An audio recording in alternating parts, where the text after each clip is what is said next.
On a tous eu cette idée de produit, n'est-ce pas? Le truc génial qui pourrait tout changer. Mais voilà, passer de l'idée à la réalité, surtout quand il faut trouver un partenaire à l'autre bout du monde, eh bien ça, c'est une autre paire de manches. Le sourcing international, ça peut faire un peu peur. Mais la bonne nouvelle, c'est qu'avec une bonne méthode, trouver le fournisseur fiable, c'est tout à fait possible. Alors, comment on s'y prend? Voilà le plan de match. En 6 étapes, on va tout décortiquer ensemble. De la base, de la préparation, jusqu'à la création d'un vrai partenariat sur le long terme. Allez, on y va. Ok, première étape, le grand défi du sourcing mondial.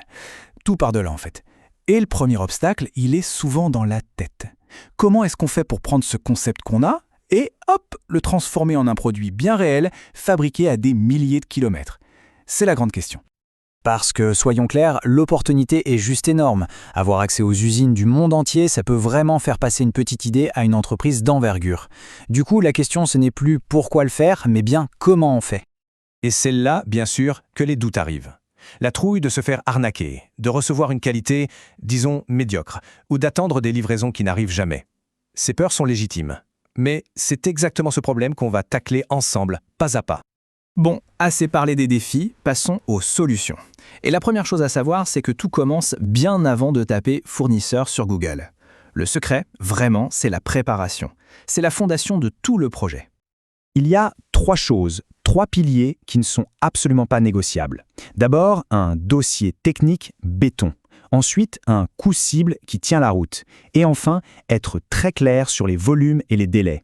Si on n'a pas ça, c'est simple, on avance complètement à l'aveugle. Et ce fameux dossier technique, ou TechPack comme on l'appelle souvent, c'est vraiment la clé de voûte. Pensez-y comme un langage universel. C'est le document qui va permettre de dire exactement ce qu'on veut, de manière hyper précise, à n'importe quel fabricant. C'est la garantie absolue que tout le monde est sur la même longueur d'onde. Voilà, le terrain est bien préparé, maintenant la chasse peut commencer. Alors, où est-ce qu'on va les trouver, ces fameux partenaires potentiels? Alors, il y a plusieurs pistes. La plus connue, c'est Alibaba. C'est vraiment génial pour démarrer, super accessible pour les petites et moyennes entreprises. À côté, on a Global Sources. Là, on est plutôt sur des entreprises déjà bien établies qui ont besoin de plus gros volumes. Et puis, il y a une troisième voie, les agents de sourcing. Eux, ils sont sur le terrain et leur expertise locale peut être un atout incroyable pour s'y retrouver dans certains marchés. Bon, attention, on arrive à l'étape la plus critique du processus. Sans exagérer. On a une liste de noms, c'est bien. Mais maintenant, il va falloir faire le tri. Et c'est vraiment à ce moment-là qu'on évite les erreurs qui peuvent coûter très, très cher. Et là, il y a un conseil de pro à retenir.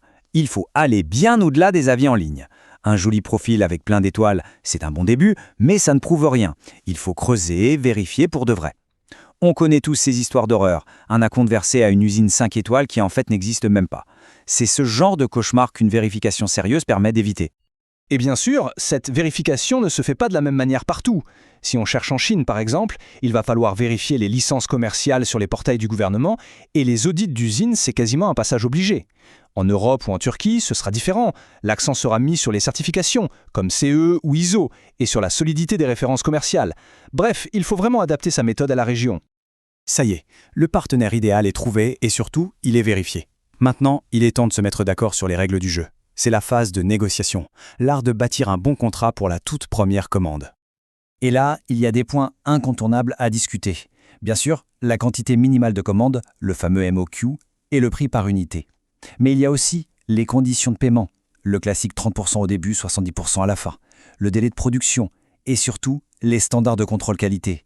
L'idée, c'est que tout soit écrit noir sur blanc, 0 place pour les malentendus. Et on arrive à la dernière étape, qui est peut-être la plus importante. Il faut voir plus loin que la première commande. L'objectif, ce n'est pas juste de faire une transaction, c'est de construire une relation solide, un vrai partenariat pour l'avenir. Il faut vraiment garder ça en tête. La première commande, ce n'est que le début, ce n'est pas la fin de l'histoire. C'est un test, en quelque sorte.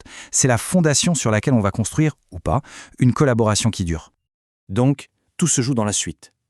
Une communication claire, des retours constructifs, et bien sûr, payer ses factures à temps, ce sont ces ingrédients qui vont transformer un simple fournisseur en un partenaire stratégique, quelqu'un qui est vraiment investi dans la réussite du projet.